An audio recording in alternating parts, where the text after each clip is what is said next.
الگ الگ روایات ہیں، اس میں 3 لوگوں کے متعلق فرمایا گیا، ایک عالم، ایک شہید اور ایک امیر آدمی پیسے والا۔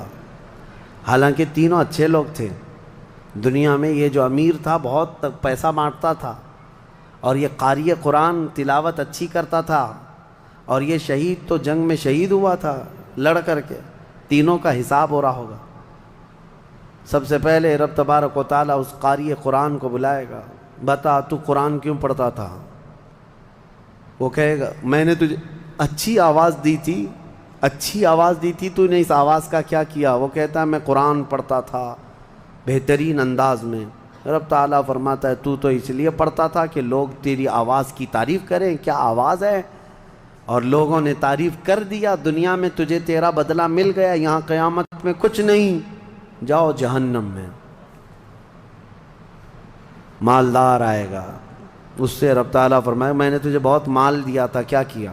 کہے گا رب تعالیٰ میں نے غریبوں میں تقسیم کیا ہے، بہت خیرات کیا ہے۔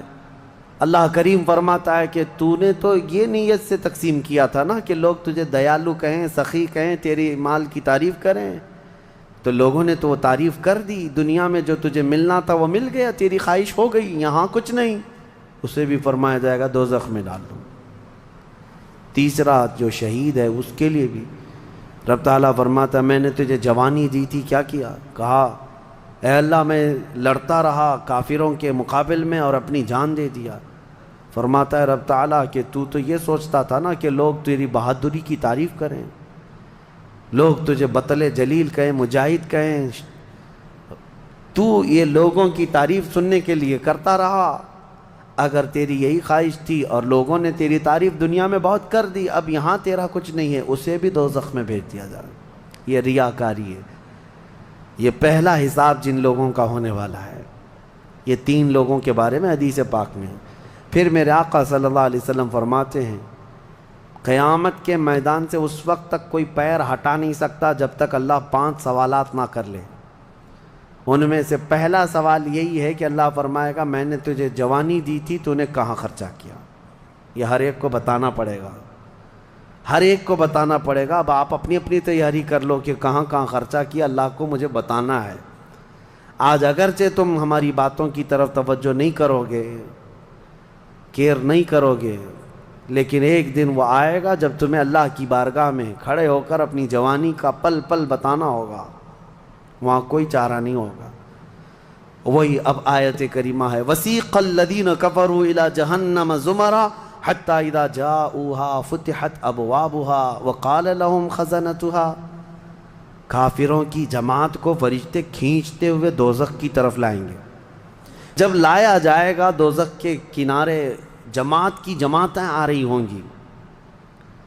جماعت یہاں پر اللہ نے فرمایا زمرہ یعنی بہت کثیر تعداد میں جماعت کو کھینچ کر کے لایا جائے گا۔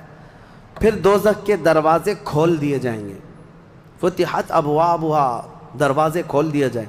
وقال لهم خزنتها، اور جو دربان ہے دوزخ کے دروازے پر، حضرت مالک وہ فرشتے ہیں، بڑے سخت قسم کے فرشتے ہیں، وہ ان سے پوچھیں گے، جو جماعت دوزخ میں ڈالے جانے کے لیے لائی جا رہی ہوگی ان کو پہلے پوچھیں گے الم یأتکم رسل منکم یتلون علیکم آیات ربکم وینذرونکم لقاء یومکم ھذا، اے لوگو کیا تمہارے پاس اللہ کا کوئی رسول نہیں آیا تھا؟ کیا تمہیں اللہ کی آیتیں پڑھ کر کے کسی نے نہیں سنایا تھا؟ یا آج کے دن کے بارے میں تمہیں کسی نے ڈرایا نہیں تھا کہ قیامت آنے والی ہے؟ یہ دوزخ کا فرشتہ لوگوں سے پوچھے گا۔ قرآن میں اللہ فرماتا ہے تو لوگ کیا کہیں گے؟ قالوا بلا ولکن حقت کلمۃ العذاب، وہ کہیں گے ہاں کیوں نہیں آئے تو تھے لیکن ہم جھٹلا دیے تھے، نبیوں کے پیچھے نہیں چلے، قیامت کے دن پر یقین نہیں رکھے، اور عذاب ہمارے اوپر واجب ہو گیا، ہم جا رہے ہیں۔ قیل ادخلوا ابواب جہنم خالدین فیہا، ان سے کہا جائے گا ادخلوا ابواب جہنم، داخل ہو جاؤ جہنم کے دروازوں میں، خالدین فیہا، ہمیشہ تم رہو گے یہاں پر۔ یہ کافروں کے لیے ایسی آواز آئے گی کہ وہ چیخ مارتے ہوئے دوزخ میں کود رہے ہوں گے۔ فَبِئْسَ مَثْوَى الْمُتَكَبِّرِينَ، اللہ فرماتا ہے کیا ہی بری جگہ ہے، کیا ہی برا ٹھکانہ ہے یہ گھمنڈ کرنے والوں کا، زمین پہ اترانے والوں کا جو اللہ کو نہیں مانتے تھے۔ اب سنیے، 1000 سال تک دوزخ میں جلتے کڑتے رہیں گے، پکارتے رہیں گے، اے مالک اے مالک اے مالک اے مالک۔ کون؟ جو دربان دوزخ ہے، دربان ہے دوزخ کے دروازے کا، وہ 1000 سال کے بعد سن کر کے پوچھیں گے کیا بات ہے تمہاری، کیا چاہتے ہو؟ کفار و مشرکین کہیں گے کہ ہماری بات کرا دے اللہ سے، ہماری بات کرا دے اللہ سے کہ کچھ ہم پر بھی رحم ہو جائے۔ حضرت مالک کہتے ہیں خدائے قہار ہے غضب پر، خدائے قہار ہے غضب پر۔ اللہ کریم کی بارگاہ میں بات کرنے کی بڑے بڑے فرشتوں کی ہمت نہیں ہے، کہیں گے ابھی نہیں میں بات کرا پاؤں گا۔ پھر وہ 1000 سال اور عذاب میں جلتے رہیں گے، چیختے رہیں گے۔ دوسرے 1000 سال کے بعد حضرت مالک پوچھیں گے کیا بات ہے؟ جہنمی کہیں گے کہ اے مالک تو ہماری بات کرا دے اللہ سے۔ آپ کی بار حضرت مالک کہتے میں ہمت کرتا ہوں، اللہ قدیر و جبار کی بارگاہ میں عرض کرتے ہیں مولا جتنے بھی دوزخ میں جا چکے وہ تجھے فریاد کر رہے ہیں، وہ تجھ سے بات کرنا چاہتے ہیں۔ اب رب تعالیٰ کی طرف سے جواب آتا ہے حضرت مالک کو، اے مالک ان دوزخیوں سے کہہ دو کہ آج کے بعد رب تبارک و تعالیٰ نہ ان کی طرف نظر فرمائے گا نہ کلام کرے گا۔ لا یکلمہم اللہ یوم القیامت ولا ینظر الیہم، ان کی طرف رب تعالیٰ دیکھنا بھی نہیں چاہتا۔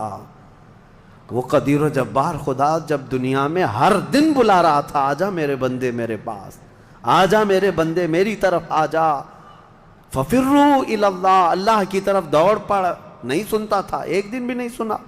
اور جہنم میں جانے کے بعد پکار رہا ہے، رب تعالیٰ فرماتا ہے اب اللہ ان کی طرف دیکھنا بھی نہیں چاہتا۔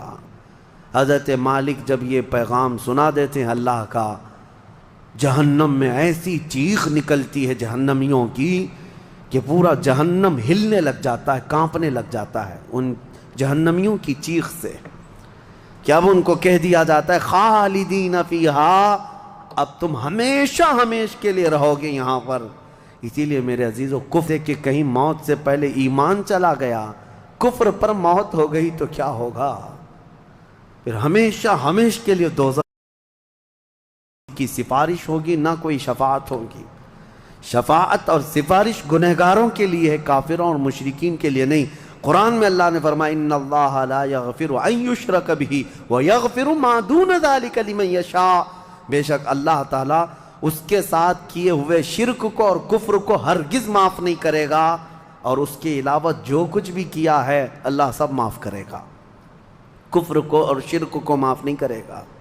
اب سنیے دوسری آیت ہے، وَسِيقَ الَّذِينَ اتَّقَوْا رَبَّهُمْ إِلَى الْجَنَّةِ زُمَرًا، اس میدان قیامت میں کچھ وہ جماعتیں بھی ہیں جو دنیا میں تقوی حاصل کر چکی تھی، فرمان خدا پر چلتی تھیں، ان کی نمازیں ٹھیک تھی، اللہ سے ڈرتے تھے، اپنی راتیں وہ رو رو کر گزارتے تھے، مولا کو پکارتے تھے۔ وہاں قیامت کے دن اللہ ان کے حال یہ ہیں کہ ان کا استقبال ہو رہا ہوگا، فرشتے ان کو سجا کر کے لا رہے ہوں گے، اور وہ بھی جماعت کے ساتھ جا رہے ہوں گے جنت کی طرف۔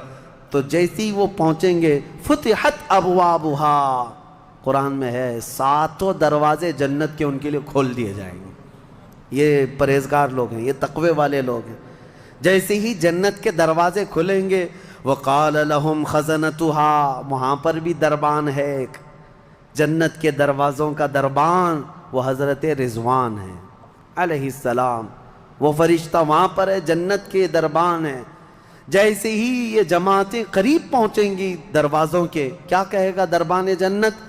وقال لهم خزنتها سلام علیکم طبتم، مبارک ہو، اللہ کی سلامتی ہو تم کو۔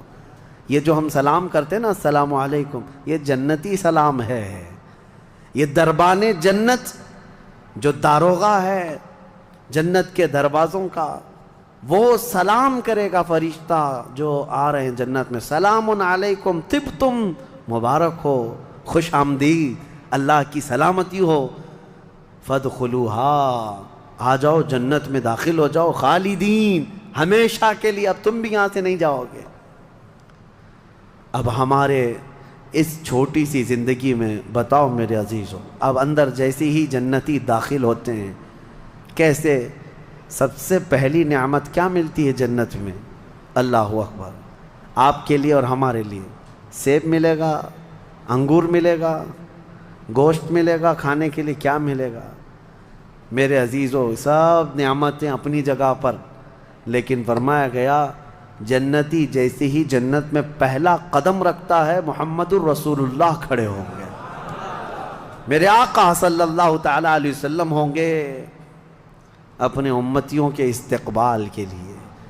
اس سے بڑی نعمت کیا ہے میرے عزیزوں؟ جنت میں داخل ہو جانے کے بعد